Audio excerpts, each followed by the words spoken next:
Hello, I'm Matthew Lai, and I'm here to refute Eddie Gomez's claim that the world's deforestation rate not only endangers the world's environments, but also that it's interdependent. He claims that the species of trees and plants on our planets are threatened by deforestation, and that medicinal benefits in our forests might disappear, and that deforestation causes changes in climate cycles. First off, his main claim is unclear by saying it's interdependent. From his speech, it seems to indicate that he's saying that everything, plants, animals, humans, are all dependent on each other, which is, there's no conflict there, or there's no argument there. So his first claim that species of trees and plants on our planets are threatened by deforestation.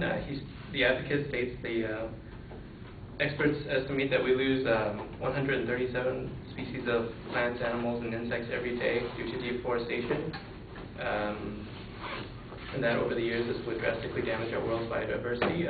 The advocate has provided no information that tells us how much this affected the world's environment, which is the main topic of his argument.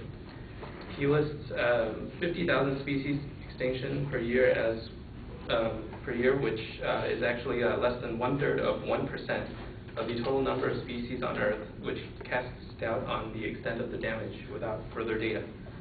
The advocate also states that the diversity of a rainforest is so immense that 1 hectare can be up to 700. There can be up to 750 different types of trees and 1,500 different species of plants.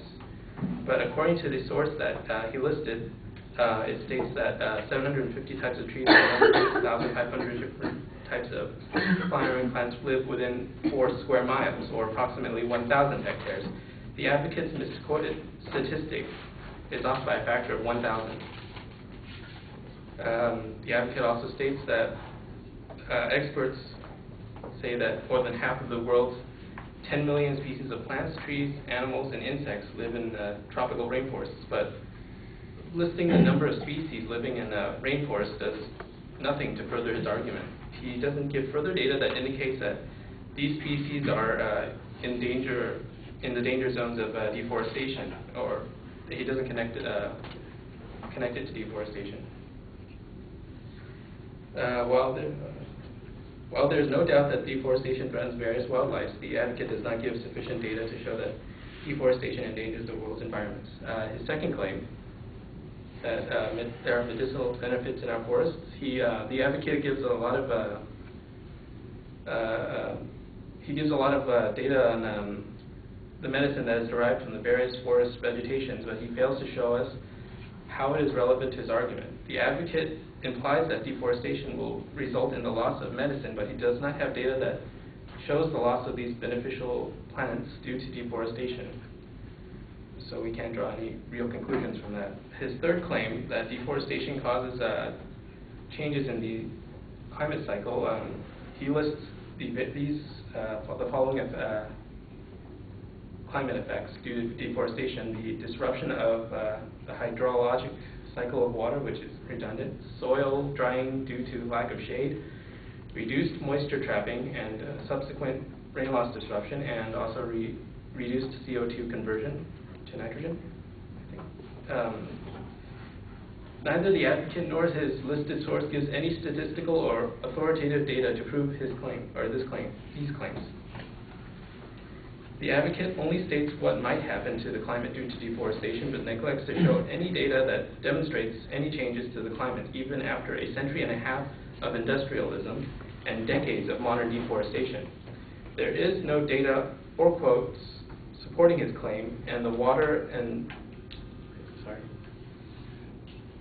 there is no data or quotes supporting his claims that the water and rain cycles is disrupted. There's no data that the Earth's soil is drying due to reduced shade, and there is no data to show that the reduced tree area has resulted in more CO2 in the atmosphere.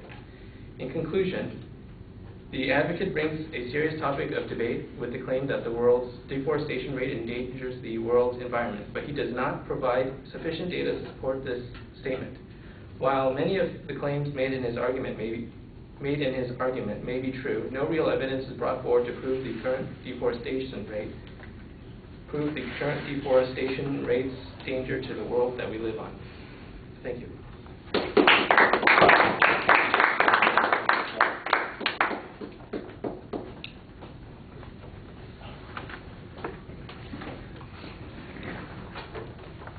All right, the secondary issues are labeled pretty clearly.